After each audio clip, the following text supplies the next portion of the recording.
Hello friends, good morning. Myself Pankaj Menon. In last period, we discussed about the polynomials, and in that period, we discussed about the basic concept of polynomials. So friends, आपण last period मध्ये आपण polynomial म्हणजे काय, what is mean by polynomial, degree of polynomial, constant polynomial आणि त्यानंतर index form, coefficient form ह्या सगळ्या गोष्टी आपण लास्ट पिरियड मध्ये डिस्कस केल्या होत्या and which was the basic concept of this chapter. Okay, so तुम्ही जो व्हिडिओ पाहणार नसेल तर या प्रॅक्टिस सेटच्या आधी रिक्वेस्ट करतो की तो व्हिडिओ पहा, जेणेकरून तुम्हाला कन्सेप्ट समजेल आणि त्यामुळे मग हे प्रॉब्लेम जे आहे ते सॉल्व्ह करायला इझी जातील. So today our topic that is practice set 3.1. So पहा फ्रेंड्स, आजचा जो टॉपिक आहे आपल्याला प्रॅक्टिस सेट 3.1 मध्ये प्रॉब्लेम सॉल्व्ह करायचे आहे. खूप सोपे क्वेश्चन आहे आणि एक्झाम मध्ये एक एक दोन मार्क्स साठी विचारले जाऊ शकतात. पहा काय दिलेलं आहे. First question, state whether the given algebraic expression are polynomials and justify your answer. म्हणजे तुम्हाला काय दिलेलं आहे, काही पॉलिनॉमियल दिलेले आहे, तुम्हाला फाइंड आउट करायचं आहे whether this is a polynomial or not and justify, आणि तुम्हाला पडताळा घ्यायचा. ओके, पहा अशा टाइपच्या क्वेश्चन मध्ये first of all we have to know about the what is mean by polynomial. आता तुम्हाला इथे ओळखायचं काय की पॉलिनॉमियल आहे की नाही. मग आपल्याला डेफिनेशन माहित असणं आवश्यक आहे. लास्ट लेक्चर मध्ये आपण डिस्कस केलेली आहे, एकदा तो व्हिडिओ पाहून घ्या तुम्ही फ्रेंड्स. सो पॉलिनॉमियल म्हणजे काय, in an algebraic expression, if the index of each and every variable is a whole number, then we can say that it is a polynomial. म्हणजे अशा बेसिक राशीमध्ये प्रत्येक चलाचा घातांक जर पूर्ण संख्या असेल तर त्याला काय म्हणतो आपण, पॉलिनॉमियल. मग इथे तुम्हाला काय करायचं आहे, जस्ट ते डेफिनेशन अप्लाय करायची आहे. जर डेफिनेशन सॅटिस्फाईड होत असेल तर मग ती पॉलिनॉमियल आहे, अदरवाइज नाही. तो पहा फर्स्ट क्वेश्चन आपण इथे answer one by one solve करू. फर्स्ट काय दिलेलं आहे, y प्लस 1/y. आता पहा या केस मध्ये आपल्याला काय पाहिजे, डेफिनेशन नुसार की प्रत्येक जो व्हेरिएबल आहे त्याचा पॉवर काय पाहिजे, होल नंबर. आणि होल नंबर म्हणजे तुम्हाला माहित आहे फ्रेंड्स, होल नंबर म्हणजे सेट ऑफ होल नंबर तुम्हाला माहित आहे, which is starting from 0, 1, 2, 3 and so on. तर त्या स्वरूपात पाहिजे. आता इथे पहा, can be call this is a polynomial? No. First term is okay, but what about the second term? In the second term, the index of that variable is -1. Okay, so this is not a polynomial. So we can write it is no. It is not a polynomial. किंवा no, मग reason लिहा no because the term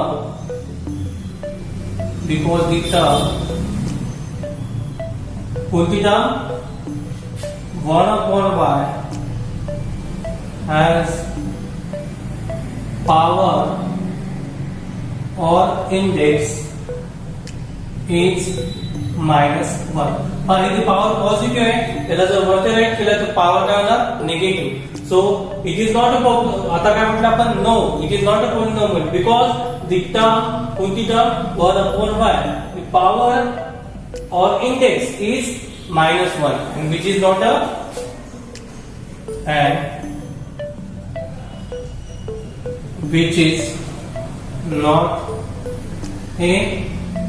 positive integer, or we can say in definition we indicated that the whole number. So आपण इथे whole number, which is not a whole number. So this is not a polynomial because in that case the term having 1/y, the index of that term is -1 and which is not a whole number. That's why it is not a polynomial. I think तुम्हाला समजलं असेल. Second question काय आहे, second answer find out करू. Second दिलेले तुम्हाला 2 - 5 √x. So friends, can we say that it is a polynomial? Apply the definition here. Okay, this is a constant polynomial. We already discussed in last period. So what about this?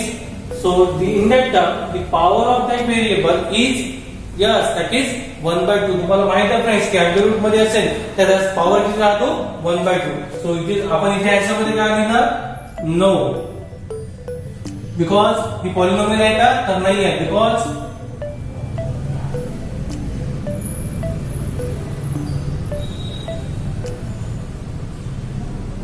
Because the term कोणती term एवढी असते जेव्हा sign separate होत असतात ती असते term. जसं इथे दोन टर्म आहे मग सेपरेशन झाली प्लस किंवा मायनस झाली. Minus 5√x has index or power काही म्हणा तुम्ही power is किती आहे 1/2 and which is not a whole number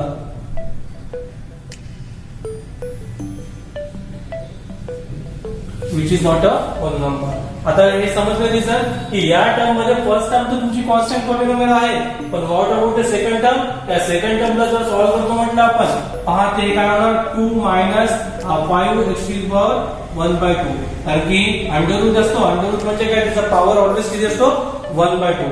So this is not a polynomial because the term minus 5/2 has an index or power is 1/2 and which is not a whole number.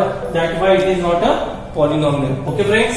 त्यानंतर third दिलेला आहे. Third मध्ये काय येणार x² plus 7x plus 9. आता हे सांगा friends polynomial आहे की नाही. Just apply the definition. Yes, this is a polynomial because the index of every variable is a whole number. That's why we can say it is a polynomial. So reason is answer is yes because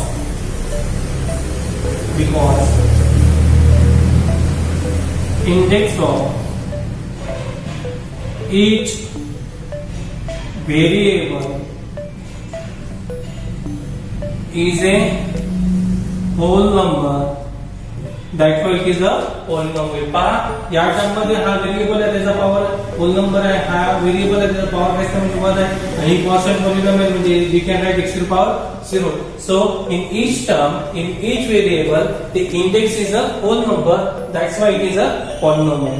So last काय हे तुम्ही solve करायचं आहे ते homework घ्या. Okay. त्यानंतर fifth question fourth question तुम्ही homework घ्यायचा आहे आणि फिफ्थ क्वेश्चन घेऊया. फिफ्थ क्वेश्चन काय 10. So this is a polynomial or not. Yeah this is a polynomial because we can write this was constant polynomial. We already discussed in last period. Okay, so we can write याला कसं right करू शकतो आपण याला कसं right करू शकतो that is 10x to the power 0. so यामध्ये व्हेरिएबल x आहे आणि x चा पॉवर तुमचा होल नंबर आहे. So this is a polynomial. Yes मग इथे यस म्हणा आणि बाकी as it is because the index of each variable इथे एकच व्हेरिएबल आहे आपण असं डिनोट करू शकतो. और दिस इज का constant polynomial. So this is also a polynomial. I hope so तुम्हाला फर्स्ट क्वेश्चन समजला असेल. फक्त तुम्हाला काय करायचं आहे त्याच्यामध्ये तुम्हाला डेफिनेशन अप्लाय करायची आहे आणि मग चेक करायचं आहे की प्रत्येक व्हेरिएबलचा इंडेक्स किंवा पॉवर किंवा डिग्री ही होल नंबर असेल तर ती पॉलिनॉमियल आहे अदरवाइज नाही. ओके. हा फर्स्ट क्वेश्चन तुम्ही चौथा क्वेश्चन तुम्ही सॉल्व्ह करून दाखवा. ओके. त्यानंतर सेकंड क्वेश्चन दिले आहे फ्रेंड्स पहा right the coefficient of m cube. Right the coefficient of m cube in each of the given polynomial. म्हणजे प्रत्येक आता कोएफिशिएंट काय असते डिग्री काय असते व्हेरिएबल्स काय असते हे लास्ट वीडियो मध्ये सुद्धा सांगितलं आहे. पहा मग आता काय करायचं आहे या प्रत्येक याच्यामध्ये एम क्यूबचा तुम्हाला कोएफिशिएंट राइट करायचा आहे म्हणजे त्यालाच आपण मराठीमध्ये म्हणतो सहगुणक. आणि त्यासाठी मी सांगितलं होतं की सहगुणक किंवा कोएफिशिएंट कसा असतो जसं फॉर एक्झाम्पल इथे मध्ये सांगतो हा 2x to the power 5 किंवा 2/3. मग याच्यामध्ये हा x काय झाला तुमचा व्हेरिएबल 5 काय झाली तुमची डिग्री आणि हा काय झाला x ला जस्ट जो समोर नंबर असतो अटॅच तो असतो तुमचा कोएफिशिएंट. ओके. मग आपल्याला प्रत्येक कोणाचं पाहायचं आहे एम क्यूबचाच पाहायचा आहे. ओके. ज्याची डिग्री 3 आहे त्याचाच कोएफिशिएंट आपल्याला चेक करायचा आहे. डिग्री 2 असती तर तेव्हा वेगळं झालं असतं कोएफिशिएंट. पहा आता यामध्ये फर्स्ट याचा आन्सर इथे आन्सर राईट करू आपण कोएफिशियंट ऑफ MQ, इथे काय लिहू आपण, here coefficient of MQ is, पहा हा M क्यूब आहे, पहिला क्वेश्चन तुमचा M क्यूब आहे, मग याच्या पुढे जस्ट जो व्हेरिएबल असतो त्याचा पुढचा नंबर काय असतो तुमचा, कोएफिशियंट. मग याच्या पुढे काहीच नाही म्हणजे मिस्टर इंडिया प्रेझेंट आहे, म्हणजे इमॅजिनरी किती असतो, मॅथ्स मध्ये जिथे काहीच प्रेझेंट नसतो तिथे ऑलवेज 1 प्रेझेंट राहतो. पण इथे काहीच नाही आहे म्हणजे काय, 1 आहे. That's why here the coefficient of M cube is 1. झाला आन्सर. ओके. सेकंड काय दिलेलं आहे, -5 हियर. आता यामध्ये सेकंड मध्ये कोणाचा विचारलाय, कोएफिशियंट ऑफ M क्यूब चा विचारलाय. जर मी म्हटलं असतं असा क्वेश्चन जर ट्विस्ट केला असता आपण, write the coefficient of M, मग या सेकंड क्वेश्चन मध्ये M कुठे आहे, इथे प्रेझेंट आहे, मग याच्या पुढे याचा कोएफिशियंट काहीच नाही म्हणजे किती येणार, 1. पण आपल्याला कोएफिशियंट कोणाचा विचारला फ्रेंड्स, M क्यूब चा, म्हणजे आपल्याला चेक करावं लागेल ही टर्म M क्यूब चा विचारला. तर इथे काय लिहिणार, हियर कोएफिशियंट ऑफ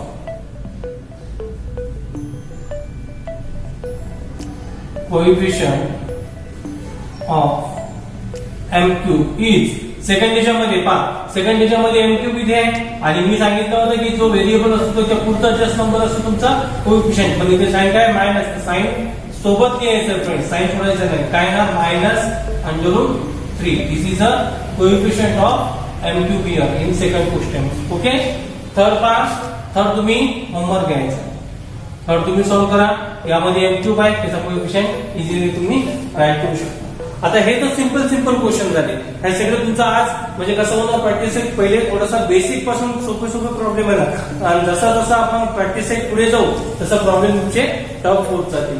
पहा, थर्ड क्वेश्चन दिलेला आहे, खूप इंटरेस्टिंग क्वेश्चन आहे. या टाईपचा क्वेश्चन तुम्हाला पेपरमध्ये विचारला जाऊ शकतो. पहा, write the polynomial in X. Polynomial write करायचे आहे X using the given information.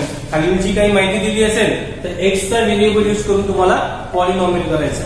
आणि we already discuss the classification of polynomial on the basis of number of terms. Last मध्ये आपण पाहिलं होतं की त्यांच्या टर्म्स वरून पॉलिनॉमियल कशी क्लासिफाय केली होती, मोनोमियल, बायनोमियल, ट्रायनोमियल. आणि we also discuss the classification of polynomial on the basis of their degree, that is linear, quadratic and cubic polynomial. So पहा, इथे तुम्हाला टर्मच्या बेसिसवर विचारलंय, write the polynomial in X, म्हणजे व्हेरिएबल तुम्हाला काय करायचं आहे, हिंट दिलेलीच आहे X using the given information. खाली इन्फॉर्मेशन पाहून तुम्हाला पॉलिनॉमियल तयार करायचे. पहा, फर्स्ट इन्फॉर्मेशन काय दिली आहे, मोनोमियल विथ डिग्री 7. यामध्ये दोन कंडिशन काय, की ती काय पाहिजे, मोनोमियल पाहिजे. Monomial means number of term किती असायला पाहिजे, ओनली 1 टर्म. आणि डिग्री किती असायला पाहिजे, 7. आणि तुम्हाला कोणते व्हेरिएबल यूज करायचे, X. तर काय ना, इथे आन्सर राईट करतो मी, दॅट इज x⁻7. झालं. याच्यामध्ये एकच टर्म प्रेझेंट आहे आणि त्याची डिग्री किती आहे, 7. So answer finish. जस्ट तुम्हाला इन्फॉर्मेशन पॉलिनॉमियल राईट करायचे. मग आता पहा, सेकंड क्वेश्चन मध्ये binomial with a degree 35. Binomial means a polynomial which consists of 2 terms, that is called binomial. ज्याच्यामध्ये 2 टर्म्स प्रेझेंट असतात, 2 पद प्रेझेंट असतात, त्याला काय म्हणू आपण, बायनोमियल. आणि डिग्री किती राईट करायची त्याची, 35. सो व्हेरिएबल आपल्याला एक्स यूज करायचं आहे. ओके. मग काय करणार, याला राईट करणार x⁻35 आणि 2 टर्म राईट करायचे आहे. तर तुम्ही कोणतेही करू शकता, +5 घ्या किंवा x⁻35 +7x, अशी कितीतरी एक्झाम्पल राईट करू शकता. फक्त महत्वाचं काय की व्हेरिएबल x यूज करायचं आहे आणि त्याच्यामध्ये हायेस्ट डिग्री किती असली पाहिजे, 35, आणि कशी असली पाहिजे, बायनोमियल. या गोष्टी लक्षात ठेवायच्या. मग तुम्ही असं राईट करू शकता, x⁻35 -10 x⁻35 +6x, काही पण राईट करू शकता, किंवा x⁻35 7x², काही पण. फक्त काय, या कंडिशन सॅटिस्फाय, जी इन्फॉर्मेशन दिली ती सॅटिस्फाईड झाली पाहिजे. त्यानंतर पहा, ट्रायनोमियल विथ डिग्री 8. आता काय करायचंय, ट्रायनोमियल करायचंय आणि डिग्री किती असली पाहिजे, हायेस्ट 8. मग आता ट्रायनोमियल मीन्स कशी, जिच्यामध्ये 3 टर्म्स प्रेझेंट असल्या पाहिजे, त्याला काय म्हणू आपण, ट्रायनोमियल. आणि हायेस्ट डिग्री किती असली पाहिजे, 8. सो एक्झाम्पल काय ना, तुम्हाला व्हेरिएबल सांगितलंय x, तो x to power 8 plus 7x to the power 5 plus 8. पहा याच्यामध्ये 3 टर्म प्रेझेंट आहे आणि हायेस्ट डिग्री किती आहे 8. So this is a answer. अशा तुम्ही बरेच राईट करू शकता. यालाच काय राईट करू शकतो आपण x to the power 8 minus 7x to the power 7 plus 10 काही पण राईट करू शकता. फक्त महत्वाची कंडिशन काय की 3 पद असले पाहिजे ट्रायनोमियल, व्हेरिएबल काय असला पाहिजे x आणि डिग्री किती असली पाहिजे हायेस्ट 8. ह्या गोष्टीवरून तुम्ही अशा टाइपचे नंबर ऑफ क्वेश्चन तुम्हाला विचारले जाऊ शकतात. तो होमवर्क घ्या तुम्ही. एक असा होमवर्क इथे राईट करून देतो. तिन्ही पण करायचं आहे बायनोमियल ट्रायनोमियल सॉरी मोनोमियल बायनोमियल ट्रायनोमियल. मग फर्स्ट घ्या डिग्री विथ फर्स्ट साठी इथे होमवर्क करून घेतो मी. हेच क्वेश्चन थर्ड साठी. ओके मोनोमियल पहिला monomial with degree 5. Second binomial with degree 42 and third is trinomial with degree suppose 7. So याच्यामध्ये व्हेरिएबल काय यूज करायचं आहे युजिंग